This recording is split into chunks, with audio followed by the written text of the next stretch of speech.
This is Solomon. Today I'm going to help you understand the thermodynamics of the Brayton cycle heat engine. Here we have a Brayton cycle heat engine. It consists of three major parts. First, you have the compressor that allows air to come in, and then it turns it towards the inside, compressing the air to about 8 times to 12 times the air pressure. In the center, you burn a natural gas or you focus sunlight onto it, so the gas is further heated at the same pressure in the combustion chamber. And afterwards, the gas would come out and pressing against the top expander turbine so that it would drive, it releases energy to drive both the compressor as well as the polygon electric motor that I described last time.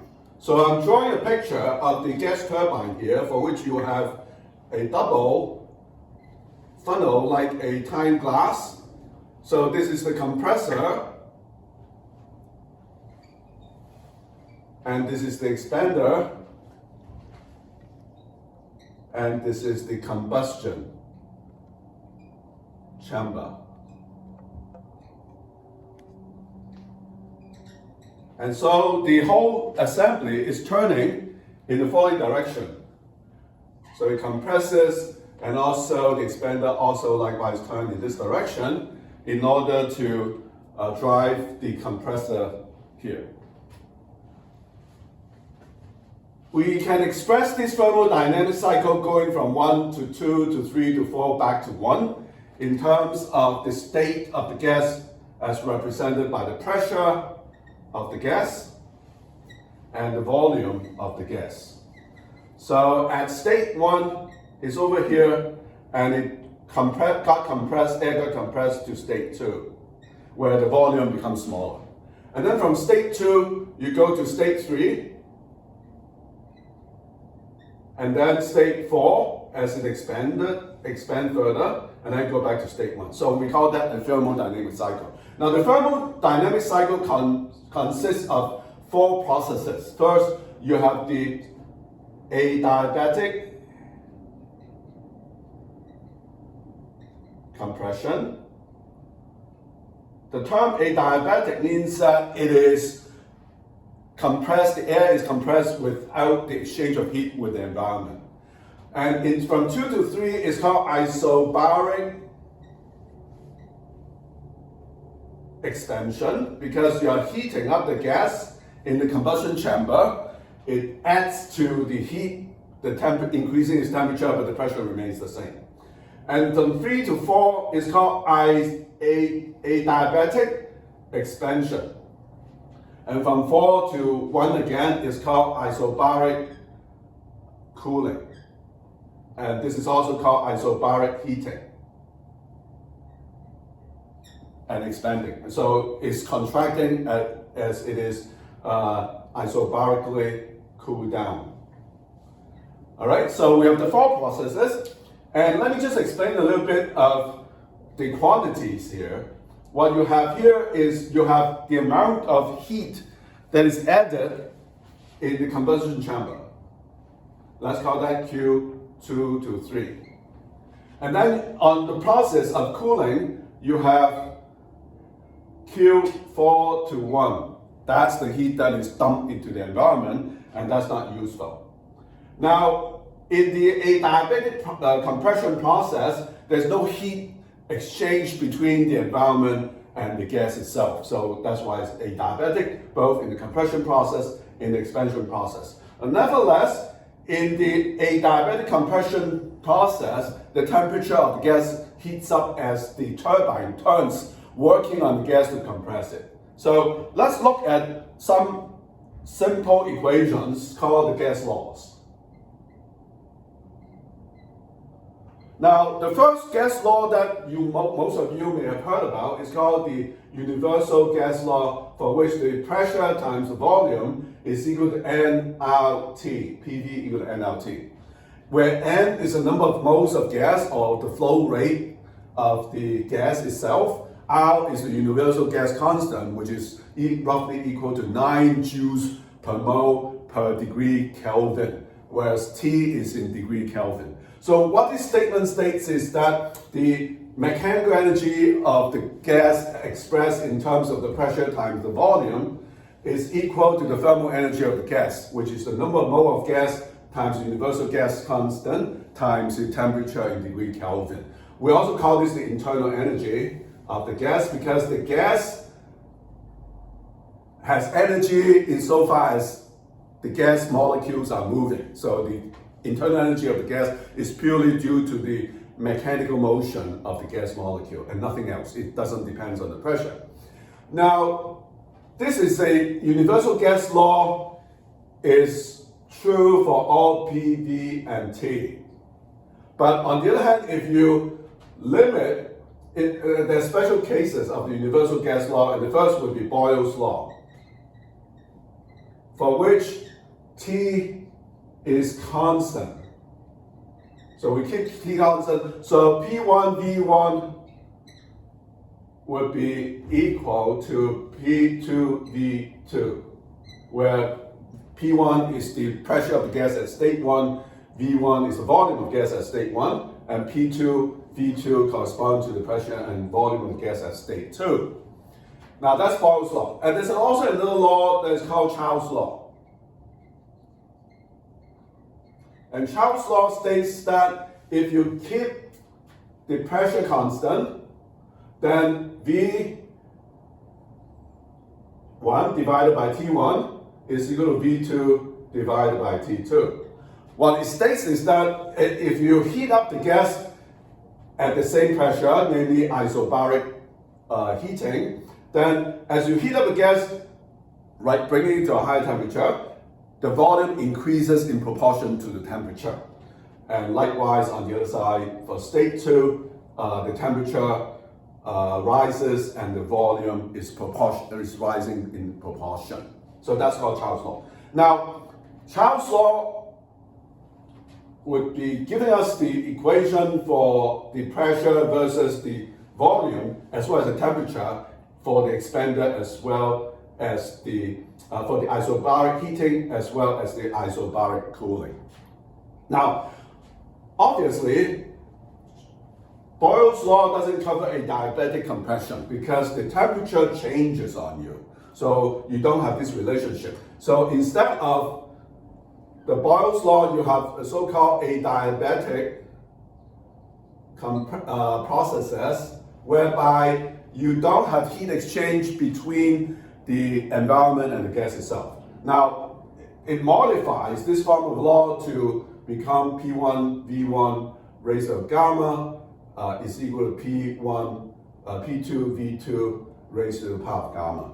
All right? Now, what does that mean? That means that if you compress the gas adiabatically because the temperature increases on you, the V, the effect of the volume, has to take into account of the heating up of the gas and therefore increases the pressure on the other side. So what you have is that this gamma is equal to 1.4, which is bigger than 1 for the Boyle's law, largely because of the containing more energy due to the degree of freedom of motion of the gas itself. I'm not going to explain that, so I am going to instead go on further to talk about this complete process in terms of the thermodynamic efficiency. Basically, we want to calculate the efficiency as a function of the amount of work that is produced divided by Q23.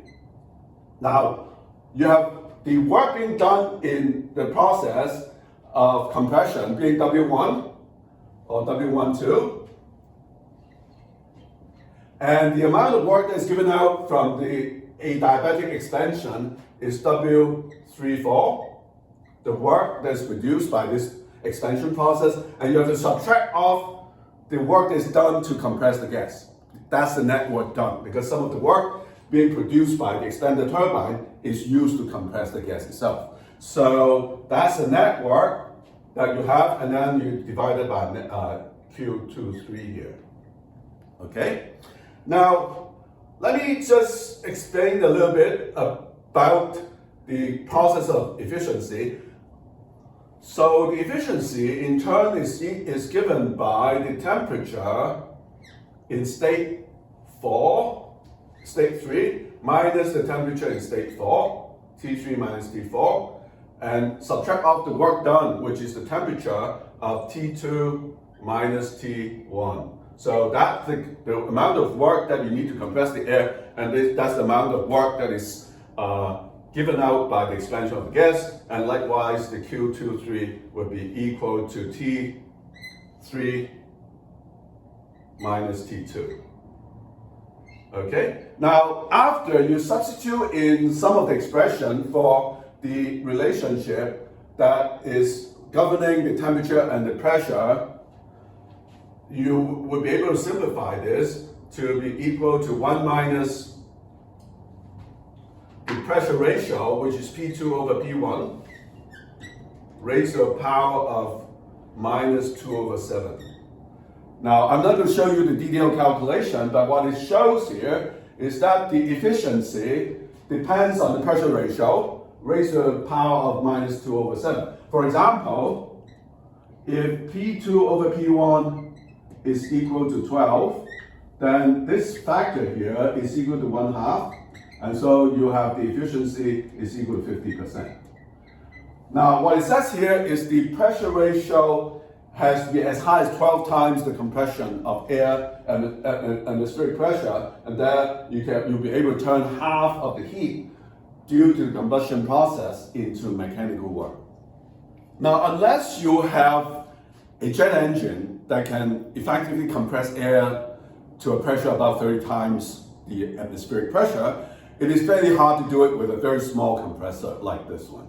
You will have to turn at very high speed, or you have a large number of stages. So the question is, how can you really drive up efficiency to close to 50% without having a too high compression ratio? And so what we're going to discuss next is the thermodynamic of the Brayton cycle heat engine with heat recuperation.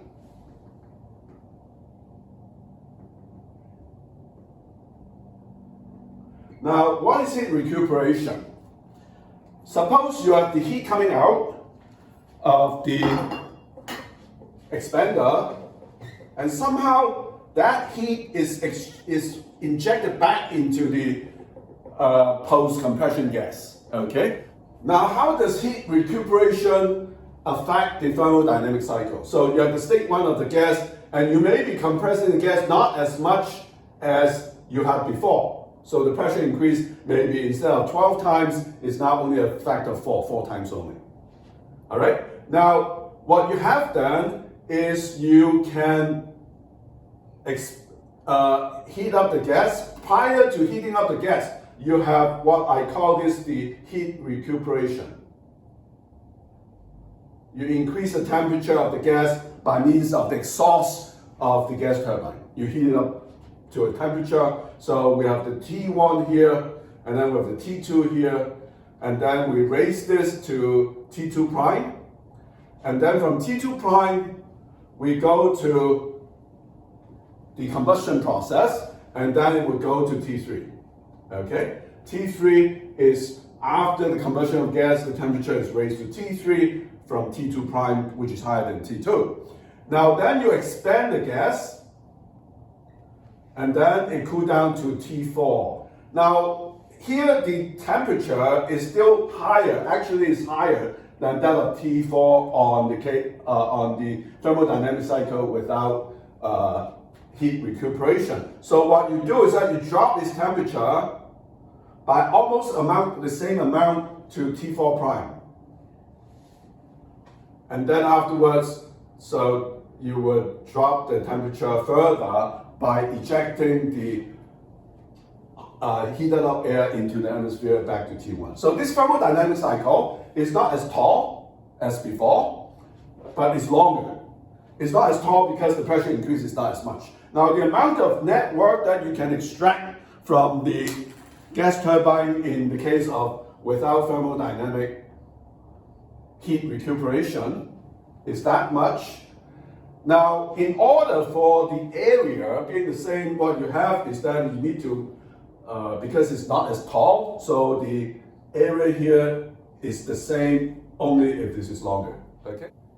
Let us now compare the cases where you have the Brayton cycle heat engine without recuperation, and compare that if you use heat recuperation, how much the efficiency can be improved.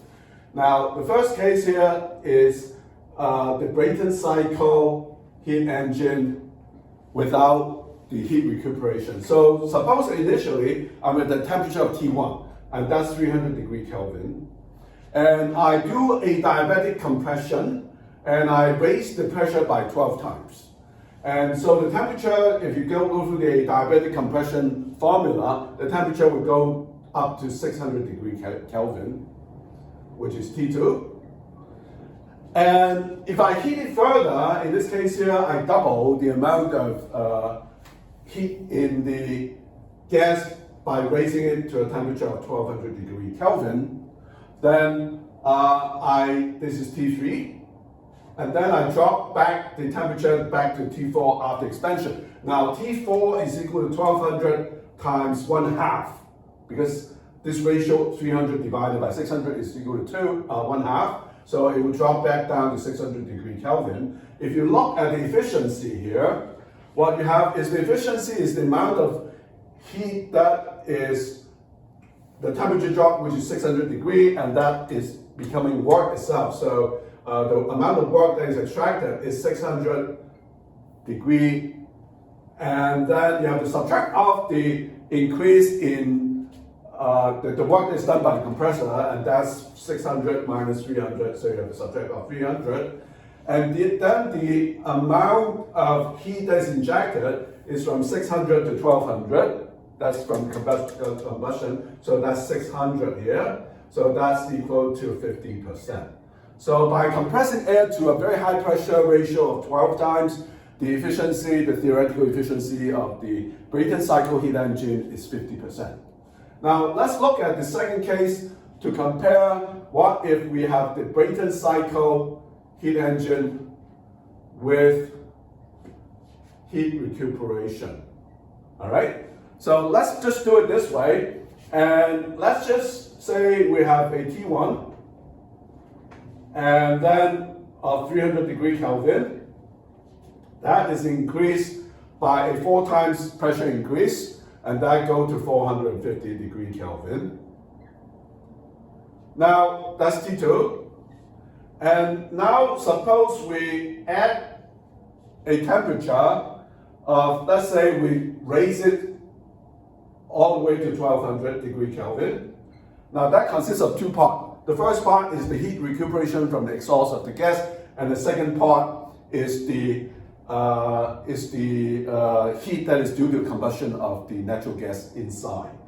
Now, that's T3, and we don't know exactly how much is it due to the combustion and how much is due to heat recuperation. Now, if you have the T3 temperature gas to expand through the expansion turbine, it will go back down to a 1200 degrees Kelvin times the ratio of 300 divided by 450. That's 2 over 3. So that's 800 degrees Kelvin. So the T4 will be equal to 800 degrees Kelvin. Okay? Now, how much of this temperature increase from 450 to 1200 degrees is due to heat recuperation, and how much of that is due to combustion? Now, if you think about you're counterflowing this gas post-compression against the heat compression, eventually you'll be heating the gas up to a temperature of 800 degrees Kelvin, which is the exhaust temperature. So you can say basically the amount of heat that is recuperated from the exhaust would be raising the temperature to 800 degrees Kelvin. So this is due to heat recuperation. So it saves you some combustion heat by means of recuperation. And this amount, which is 800 to 1200, is due to combustion.